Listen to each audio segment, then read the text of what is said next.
A to the Bills still sucks. So that hasn't changed.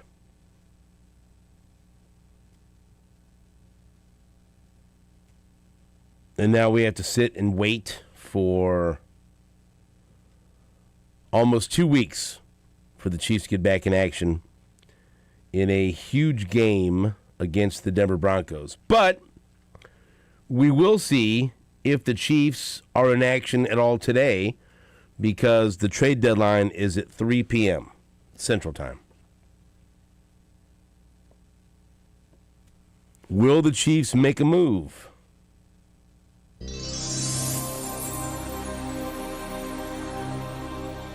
Are the Chiefs going to address their defensive line situation? Will they surprise some people and go after a running back? Who knows? But all the speculation will end today at 3 p.m. because that will be the trade deadline, and then we'll find out whether or not the Chiefs felt it necessary to go out and try to improve their team. I hope they do. Yesterday, another trade happened. The Ravens acquired edge rusher Draymond Jones from the Tennessee Titans in exchange for a conditional fifth-round pick. And so that trade happened. Jake, do you expect the Chiefs to make a trade before 3 o'clock? Yeah, I don't think it'll be a blockbuster deal. I mean, I don't think they're going to go out and get Breece Hall, but maybe I'm wrong. But I think they'll add some depth to the D-line. So defensive line is what it will be? I think so, yeah. I think so. Yeah, I mean, I hope so. Yeah. They need it. I mean, that's Veach's MO. He usually does some wheeling and dealing around the trade deadline. He has in the past few years, so. Yeah. Well, today at 3 o'clock, we'll find out. You think they will? I was pretty certain they were going to before they brought back Mike Pennell. Yeah, I mean, that was almost like a trade deadline deal. I mean, I really think that they should. You know, it's bizarre right now with some of the moves that have been made recently, off-season free agent signings. I mean, look at two of the free agent signings they made. Two of the bigger ones they made. Christian Fulton and Elijah Mitchell. Baffling. And now you get Elijah Mitchell's wife on X defending her husband, telling people, if that's indeed her, we think it's her, right, that her husband's 100% good to go, because some people are speculating, well, maybe he's not totally healed from the hamstring injury. She says, no, he's good. You know. Sure, he loves that. I don't know what he loves at this point. Either, yeah. Does he love that more, or does he love being leapfrogged by Clyde Edwards-Helaire with a chance to play? It's just bizarre. Oh, look. Of course that's bizarre. Sure, it's bizarre. Because, you know, okay, I get it. He's buried behind Isaiah Pacheco, Kareem Hunt, sure, and the rookie Brashard Smith. Then when Pacheco's out and they need another running back. And that's why I asked the question last week, because I just had a hunch. Everyone was assuming, well, you know, Elijah Mitchell's already on the 53 man. That'll be the guy. I said, are you sure it's not going to be Clyde? Are you sure it's not going to be Carson Steele? Are you sure they're not going to just pass him over? And they did. Which, again, they went out and they signed him. They wanted him, apparently. And Christian Fulton, too. That's a lot of money that's inactive every week. And if you think that, you know, they could use that money right now at the trade deadline. But it's tied up with guys that are inactive. And so, not a great look. Both bizarre situations. The Fulton deal is a little less bizarre to me just because, I mean, the guy who's been, injured going into the season. Never really, it doesn't seem like he got a chance. He's not on the same page as Spags coming in defense. So it's still bizarre because they paid him a lot of money. But the Mitchell thing is, it's kind of bizarre, like trading for Josh Uche and then not using him, having him inactive. Yeah. Well, we'll see. Should see a lot of action. It makes you wonder if everyone's on the same page. Well, I mean, I'm not. It doesn't seem like they are. No. It does make you wonder, but not for very long. Just the optics of it doesn't seem like they are. I'll be glad to stop wondering and speculating and talking about the trade deadline. Just, we'll find out either yes or no, and then we'll move on. I'd mentioned A-Chain yesterday, the running back from the Dolphins, and it looks like there's a Jalen Wright is the name that I see everywhere. No, he's been linked to the Chiefs for a month. Right. But it's just like, okay, well. Doesn't do a whole lot, but hey, neither does Elijah Mitchell, right? Well, Elijah Mitchell doesn't do anything. Right. Pun intended. Right. I was kind of like, when they signed him, I was like, he's had some moments with the 49ers. Absolutely. All right. Absolutely. He's healthy. He's an exciting player when he's if he's healthy, let's see what he can do. I'm with you. When they signed him, I wasn't dismissive of it. I was like, this could be an exciting pickup. But, I mean. That was just so weird, man. Because, they paid him $2.5 million, which is like the third or fourth highest. And there were several other running backs in that price range that are having good seasons. Right, and we've gone through them. There were other guys they could have targeted, and maybe they did. Maybe they just didn't work out, and that's who they're. Maybe that wasn't their number one choice, But man, you'd think when there was an opportunity because of injury, he'd get a shot, and he didn't. There's something going on. Josh Simmons is back. And that's as important as a huge trade deadline acquisition. It's great news. As I read from the works of Jesse Newell at The Athletic, Kansas City Chiefs rookie left tackle Josh Simmons has returned to the team's facility after spending 22 days away for a personal matter, a source confirmed to The Athletic. NFL insider Jordan Schultz was the first to report the Simmons news on Monday. He'd been away from the team since October 12th, when he was added to the injury report as a late entry for personal reasons. Simmons has missed 4 games while away from the team. And as Jesse writes, it's a significant development for the Chiefs, who find themselves at 5-4 after Sunday's loss to Buffalo. And the offensive line depth was tested because Jalen Moore's been filling in for Simmons, while Juwan Taylor left Sunday's game with an ankle injury, and that forced Wanya Morris into the game during the final quarter. And now the Chiefs have a bye week, and that would allow Simmons extra time to get himself ready to get back in the lineup. And then, if Juwan Taylor is unable to go, I don't know how serious the ankle injury is, we don't know, we'll see. Then if Simmons is back at left tackle, then you could utilize Jalen Moore at right tackle and not have to go down the Wanya Morris road. And so it's a very important domino effect. Best case scenario, Juwan Taylor's back and he's good to go against Denver, and Josh Simmons is at left tackle. Next best case, Jalen Moore steps in at right tackle and Simmons is over at left tackle. So that's a plus. And look, of all games and of all teams, you need Simmons back and the improved play at left tackle against Denver. And in that game, that huge game that the Chiefs need to win if really they have any good chance of winning the division. So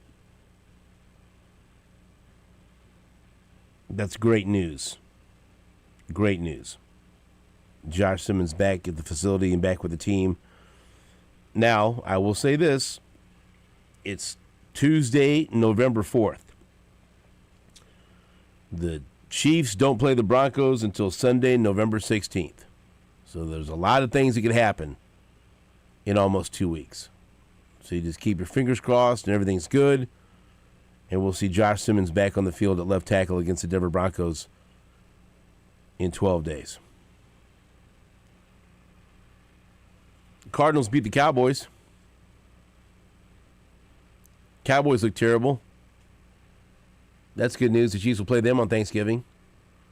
Like to see that version of the Cowboys. Now, the Cardinals went into Dallas and handled the Cowboys, led by Jacoby Brissett. So, I like the Chiefs' chances of, and I know everyone's down on the Chiefs right now because they lost to Buffalo. I like the Chiefs' chances of going on the road to Dallas on Thanksgiving and taking care of business. If Jacoby Brissett and the Cardinals can do it, I'm going to guess the Chiefs should be able to take care of the Cowboys on Thanksgiving. But that was interesting to watch last night. Cowboys look terrible. Yeah, and it wasn't their defense. Their defense was bad, but they didn't give up more than 30 points like they have been. Right. They couldn't score. Dak, it's like if Dak's not lighting the world on fire, that team's not very good. So. Did you watch any college basketball last night? I had my eye on it. I was watching more Monday Night Football. I know, man. It's hard. Even as a diehard KU fan. That's quick, isn't it? It's hard. Every year, it's like I'm not ready for college basketball. We're like right in the thick of college football, right in the thick of the NFL, and the World Series just ended, Yep. and then all of a sudden, hey, college basketball's back. I go, hey, easy there. I got a lot on my plate over here. Yeah, if I'm being completely transparent, I was in a fantasy football battle that I ended up winning by 1/10 of a point. Yeah. So that's why I was locked into the Monday Night Football game more than the KU game. I lost in my regular league because I'm stupid because I traded Brock Bowers, but whatever. No. But at the time, Made sense. I was decimated by injury. I needed people to start. There are people that straight cut Brock Bowers. Well, I didn't do that. I don't know. But in my charity league where I'm trying to win money for Sheffield Place, That's right. I won by less than a point. Yeah. Because of Marvin Harrison Jr. Hey. So, my guy. Hey. My guy. I love it. Less than a point. That's why fractional scoring is so important. Yeah. Stupid not to have it. Well, I End up with ties. I play both. I enjoy it. I enjoy both. Yeah. I like it. But last night, Kansas beat Green Bay 94-51. Right here on Sports Radio 810 WHB. And so, Jake, you watched a little bit of that? Yeah. Badunga was awesome. 23.6 rebounds, 3 blocks. Did you watch for Doug Gottlieb? See if he had any glasses on? Trolling the sidelines, baby. Did he have glasses on? Yeah. Tell people about that. Oh, well, I worked I believe it was in Spokane, Washington. I can't remember what year it would have been. Probably around 2010, 2011. So I do stats and graphics for 11 seasons of NFL and 11 NCAA tournaments for CBS Sports, and I was on a crew with Sparrow Ditas and Doug Gottlieb, and Did you enjoy that crew? I like Sparrow. Sparrow's a good dude, and yeah, the crew is great. Left somebody out there. Why? Oh, Doug? Yeah, you didn't say you enjoyed Doug. Well, I hadn't worked much with him, and I don't know. Yeah, he's fine. He's good at what he did. But I sat in production meetings with him, And then the morning of our broadcast, he had an issue with his glasses. So I was having breakfast, and he walked up to me and he said, "Hey, you're a runner, right?" And I looked at him and I was like, "Huh?" He's like, "I need someone to go to Lens Crafters for me. I have a prescription that needs to be picked up." I said, "Well, Doug, you should probably talk to a runner then." He goes, "Oh, you're not a runner?" I go, "No, Doug, I'm your truck stats and graphics guy." "Oh, okay. Well, do you know where a runner is?" I said, "Might want to check the truck." "Oh, okay." So, I mean, and that was after sitting in, lengthy production meetings where, we would sit there and discuss what, I'm talking about the graphics that we're building. I'm talking about the stats that, hey, we're in the middle of emails. I don't think he was paying attention to you. I don't think he was either. But why didn't you go to Lens Crafters for him? Because I'm not a runner. Wow. That's how I started. I would have. There was a time you would have gone to Lens Crafters for Doug Gottlieb. There's times I ran. That wasn't the time. No, there's a time I ran and got heaters for Phil Sims and Jim Nance. Yeah, who wouldn't? I'd do that. I ran to Walmart and got some heaters for the booth. Yeah. Because that's what runners do. Right. And I was a runner. That's how I started with CBS. But I'd worked my way up, and my runner days are over. So Doug Gottlieb, now the head coach of Green Bay. Did you see his tweet? Don't look. No, I didn't. Did you see it? Stop. I haven't seen it. So I'm bringing up Gottlieb. All right. I don't even want to. You know what? I'll be honest with you. I wish I could delete this tweet from the universe. You never see it. I don't follow him on Twitter. Well, I just retweeted it so you'll see it. Oh, boy. You want me to read it to you? Sure, why not? I don't want to. I think the listening audience that hasn't read it. But I really don't want to. Okay. Would you like me to read it? No. Okay. I'll read it. Listen. Read it. So Kevin O'Connor, who's Kevin O'Connor? Yahoo Sports podcaster and writer, Okay. right? Yeah. He posted a highlight last night of Darren Peterson. Yeah. Tell people who Darren Peterson is. Darren Peterson's a one of the probably the second most touted freshman in the country for the Jayhawks out of Canton, Ohio. That's where he was born. He played in California growing up, I believe. But Darren Peterson is the number 2 recruit and point guard for Kansas, starting point guard. So Kevin O'Connor posted a little highlight reel of the game last night from Darren Peterson against Green Bay. Doug Gottlieb, who coached against him, who was the head coach of Green Bay, retweeted it and said, "Closest thing to Kobe I've seen. Kid is awesome." Whoa. Yeah, now do you see why I didn't want to say anything to you? Yeah, no. What? I don't know what to do with that. For people that don't know, Jake loves Kobe Bryant. That was his favorite player. Yep, still my favorite player of all time. I mean, That's pretty heavy, isn't it? So I mean, for Gottlieb to say that, because he does know basketball. yes, he does. He's been around for a while. I mean, What do you do with that? I don't know. Do something with it. I don't. I kind of want to. I mean, it makes me excited, but also it's like, whoa. Let's slow down a little bit. No. Let's slow That's down. an opposing head coach that's also a college basketball analyst. No, it's not time to slow down. If a Kansas fan or someone affiliated with a program that maybe covers Kansas, a homer, would say that, like, "Oh, guy, easy." What? Yeah. Doug Gottlieb, opposing head coach and college basketball analyst. Closest thing to Kobe he's seen, huh? That's what he's. I like hearing look that. at it. I like hearing that. I reposted it. I think we need to slow down a little bit. I know it's a lot, but I saw it, and I said, "Well, gotta read that to Jake in the morning." I mean, the kid's awesome. You don't even know what to say with that. Because I love Kobe, and I think that's not fair to Darren Peterson. After his first college basketball game. Tell Doug Gottlieb that. I just slow down, Doug. He doesn't want to. Just slow down. I respect it, but I also don't. I mean, I like to enjoy Darren Peterson before I start Enjoy him then. holding him up to Kobe Bryant. That's It's a little much. Also, last night, Missouri went on the road and beat Howard 88-67. Beat the Bison. Remember, the Mizzou has another Porter now. It's Javon Porter. Ah. So. Are you getting tickets? Maybe. They have an athletic big man, which is fun. Sean Phillips. I didn't.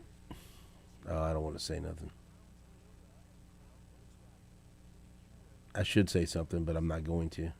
I'll save it for Tiger Club yesterday. I'll be the guest speaker at Tiger Club at Westport Flea Market this afternoon. Late this morning, early afternoon. It was very difficult to watch the game because of the broadcast. It was very difficult. That's all I can tell you. It was very difficult. It was not a pleasant experience watching. Did it have anything to do with YouTube? No. It wasn't the greatest broadcast crew of all time. That's all I'll tell you. Ah, okay. Well, this is when you had the volume down on then? I'm muted and just watched, so it was interesting. I got my fill. Yeah, it's a little early, but it's here.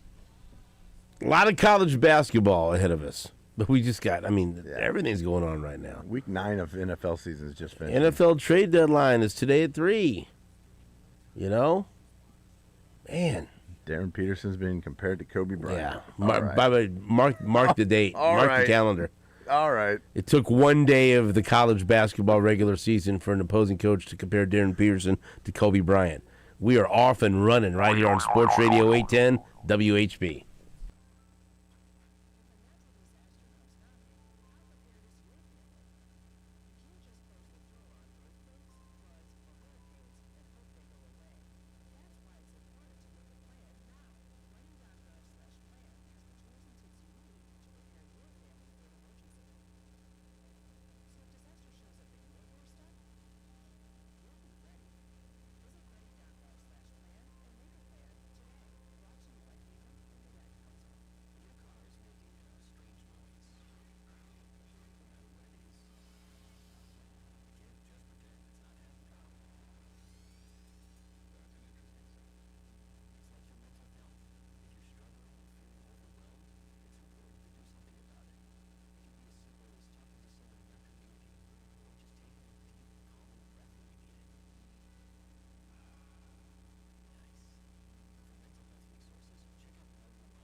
Welcome back to New Day with SSJ on Sports Radio 810 WHB. We'll have former Chiefs wide receiver Mark Borichter in the studio in the next segment, but right now we'll talk to Kansas head football coach Lance Leipold. Coach, good morning. How are you? Good morning, Stephen. How are you? Doing well. Doing well. Thank you for asking. We appreciate it. 38-21, Kansas gets past Oklahoma State on Saturday. And just tell me what you thought of your team's performance in the win against the Cowboys. Well, it was a good, really good bounce back after the last couple games. Obviously, we needed it. Really proud of our guys and our staff for the way we've persevered through that. And, it was an interesting game. In the first half, neither team punted. They went down and scored. We had a face mask penalty, kind of extended the drive and some things, and then we get a field goal. But they miss a field goal, and then probably a big momentum changer for us in the game was when we blocked a field goal there right to end the first half. It kind of energized our group and kind of went through and kind of took over in the second half. And for us to go through a game where we only had 2 penalties and never punted, had no turnovers, was really about as clean of a football game as we've played in a long time. That's got to make you happy when you look at it and see only a couple of penalties. Like you said, you're not turning the ball over. If you can maintain that obviously gives you a great chance to have a strong finish to the season. Yeah, it does. It does. And, just kind of, adding to it, I think we ran the ball really well. Daniel Highshaw, LaShawn Williams both had big days for us. We thought probably didn't have to put as much on Jalen Daniels' back to be the productive, kind of carry the offense. So we had some things there that I think allowed us to be show the balance that we want to have as we move forward in this. So all those things are positives as we went through, and now we got a big test out in Tucson this week. Looked like you had some improved play on the offensive line as well. Yeah, we did. We protected better.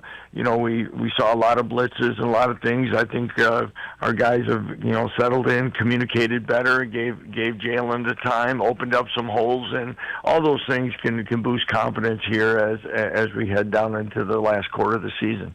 I heard you talking about this player at your weekly press conference, and I was interested in this because he's an Overland Park kid, and he's had a unique journey. Mikey Pauley, who's been getting some looks now and working at tight end, and you said some great things about him and his attitude and his willingness to help, and I know as a coach you appreciate that. Tell us a little bit about Mikey Pauley and how now he's helping you guys out at tight end.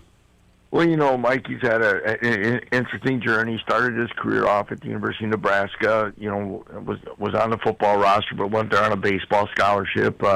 Transferred here to KU. Wanted to just strictly play football and play quarterback, and he's done a nice job. And he's just in a competitive situation with guys. And of course, Jalen's been here a long time. And about 5 weeks ago or so, he came to us and said, sometimes on the scout team, when you're rotating multiple quarterbacks and you're playing against a team it's going up tempo or something, you need lots of legs to simulate plays and pass routes. And Mikey would jump in and do some, made some catches and had some fun doing it. And he's like, hey, I'd like to give the tight end a little more shot. But really, when it came down to it, he was like, I think I can help this team in some way, and I'll do anything I can for the team to try to do it. But, Stephen, the other thing that was really cool for me is as a head coach, when you have a player that he told me one time earlier before that even, he says, Coach, Tuesdays and Wednesdays are my game days. It's my job to get prepared. That's when I really have to get going. It's my job to give the defense a great look. And when a young man is mature enough to accept a role but keep working hard and help his football team, he's going to be successful in many different ways in life. I mean, how much do you love that as a head coach? It doesn't happen very often, to be honest, and understandably so with young competitive men and stuff like that. But when you do get it, it's definitely a refreshing experience for all, and it just makes you again, pull for somebody like that. He knows he has to still go out and earn it, but we've tried to work him in. He's a backup on some special teams, and again, if he puts again, after the season, we'll take a good hard look because body weight, strength, kind of development changes a little bit of that. But he is a really good athlete and does a nice job, and hopefully it'll be something that he can help us, and who knows what other roles we can utilize him in. But when you're building a team and trying to have chemistry and a winning culture in a locker room, of course you need your star players, you need the guys out there that produce, but guys like Mikey Pauley and having that attitude, that's so important to having the chemistry that you need to be able to battle adversity and to go through a season and have that type of unity you want in the locker room, right? No doubt. It's a great point, and like you say, you can use a lot of great examples with that. A guy that can help you in off-season conditioning and leadership and things, but also just embracing what was kind of sometimes, whether it be from your high school days, then thinking that your path is going to be one direction. You find out that you want to take another path, and then he comes here, and even within that, he wants to try to help this team, and he loves being here. He loves being part of this football program, and like you said, it's really neat to see when a guy says, "Hey, I'll do anything I can just to try to get on the field and help us win football games." Lance Leipold is our guest. You mentioned Arizona. This is, as these new teams come in now, it's another first. Your first chance to play Arizona, going to Tucson, looking at what they have. Boy, they have a heck of a quarterback. Tell me what you've seen so far in preparation for Arizona. Yeah, got in here early this morning again, trying to continue to watch all their games, and very impressive what they're doing offensively. Very explosive, an outstanding quarterback who's a 3-year starter, very mobile. Not the tallest guy, kind of like Kyler Murray of the Cardinals, but he can get rid of the ball quickly, extremely accurate, avoids the rush really well. He's got a nice core of receivers that are explosive. I think they put almost 60 on Colorado last week at Boulder. Their losses have been they had a tough loss up in Ames where the Cyclones handled them pretty well. But other than that, a double overtime loss to an undefeated BYU team and a walk-off field goal at Houston against a good Houston team. So they're playing well, playing confident, and we're going to need to be at our best as we get on that plane ready to go down to Tucson. You bring up his height, and maybe compared to the stature of Kyler Murray. How important is it when you're defending, when you're playing defense against a quarterback like that in the pass rush, and if you don't get to him, getting your hands and jumping in there and trying to get your hands in the passing lanes and maybe get some deflected passes? Yeah, that's big. Anything that you can kind of take up sight lines and make it hard and distracted. But like I said earlier, he's really good with the timing of getting the ball out, which makes it tough. But if you can, and if he's hanging on to it, getting your hands up, if you're not getting home to him, you've got to be able to do that. A lot of times with quarterbacks that are a little bit shorter, the ball goes out towards the sidelines a lot more than it does down the middle of the field, so we have to be prepared for that. But that just like everyone, you bring in sometimes different receivers through the portal, and you can see through extended games now that rhythm and timing with that receiving core has gotten better, and again, still to be challenging for us. We got guys that are very good after the catch, but we have to be able to rush the quarterback. We got to be able to be disruptive and get them off rhythm. All right, Coach, you mentioned that you thought your team bounced back very nicely against Oklahoma State, and you never want to have an emotional loss like against K-State. One loss becomes two, or you don't want K-State to beat you twice, and so you come back, you win this game, and now you've put yourself in a position where. And you want more than one win, but another win gets you bowl eligible, and that's important for any program to get there. How do you feel the team's mindset is as they go through this final stretch of 3 games looking to become bowl eligible and have a winning record? Yeah, again, I think we're in a good mindset right now. They understand it. There's many things I think we've talked about it in the past weeks about, they know what games can be rival games. They know the importance of games. They know the difference what a 6th win can do for this program and for their season.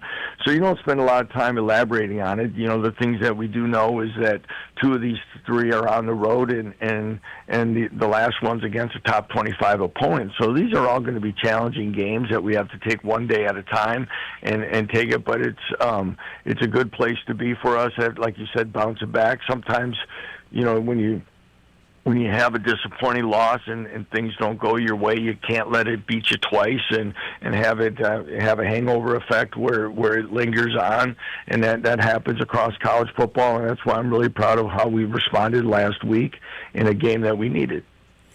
Lance Leipold is our guest. Coach, good luck against Arizona. Everyone can listen to the game right here, 2:30 kickoff on Saturday on Sports Radio 810 WHB, and we will talk to you again next week, Coach. Sounds great, Stephen. Have a great week. Rock Chalk. Thank you, Coach. That's Lance Leipold, head coach of the Kansas football team, as they get ready to play at Arizona, 2:30 p.m. on Saturday. And, of course, you can listen to the game right here on Sports Radio 810 WHB.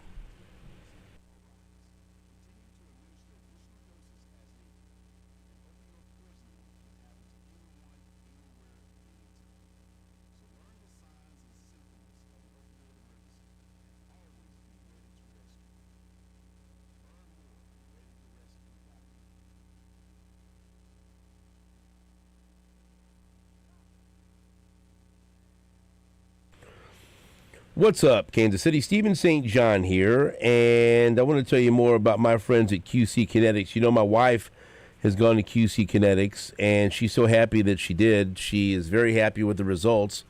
And look, if you are dealing with pain, where every step or every time you reach for something is a reminder of what hurts, a reminder of what you're not able to do, or how far you've drifted from the life you used to have when you didn't feel that pain, you need to understand that relief is closer than you think, and it doesn't have to come from a scalpel. It could come from you. What's that mean? Well, at QC Kinetics, they tap into your body's own regenerative power using natural healing factors that help restore and repair damaged tissue, reduce inflammation, and relieve pain at its source. No surgery, no pain pills, no long recovery, just your body remembering how it feels to live again. You can imagine swinging that golf club with no pain, hiking that trail, dancing in the kitchen to your favorite tune. That's the freedom QC Kinetics gives you. Don't mask the pain. Let QC Kinetics regain what pain took away. And this Veterans Day, QC Kinetics is giving back to our heroes. Veterans will get $500 off their treatment, and for every non-veteran who starts care, QC Kinetics will donate $500 to the Wounded Warrior Project. It's a great time to book your free consultation with appointments available on Saturdays to fit your schedule. So call QC Kinetics today, 816-412-6299. That's 816-412-6299. Located off 435 and State Line and also in Gladstone, 816-412-6299. QC Kinetics.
Welcome back to the show. Thanks to Kansas coach Lance Leipold for appearing on New Day with SSJ.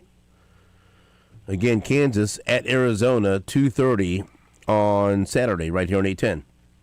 Adam Schefter has reported a trade in the last few minutes. The Dallas Cowboys finalizing a trade to acquire Bengals linebacker Logan Wilson. Wilson, the Bengals' leading tackler from 2021 to 2023, before missing the last 6 games of 2024, still finished with 104 tackles in 11 games, 11 interceptions over the past 5.5 years, tops among middle linebackers. And his nickname is the Cowboy because he's from Wyoming, where he played with Josh Allen. So, because that's important as a part of this trade. Absolutely. Thank you, Adam Schefter, for putting that in there. Trade for a guy named the Cowboy. And so Logan Wilson goes from the Bengals to the Dallas Cowboys. Do you think the Chiefs will make a deal before the 3 p.m. trade deadline today? Ooh. I don't know. I think they're certainly looking for sure. Whether they will actually make one or not, I do not know. What is the most important position to acquire? Well, they obviously sort of traded for Mike Pennell, right? Right. Like that kind of orchestrated, felt like to me, in a lot of ways, right? Wink, wink, nod, nod, type of deal. I think running back's on the table here, and I think D-line help is still on the table. You know what's interesting about those two positions is obviously what is the status of Isaiah Pacheco moving forward here.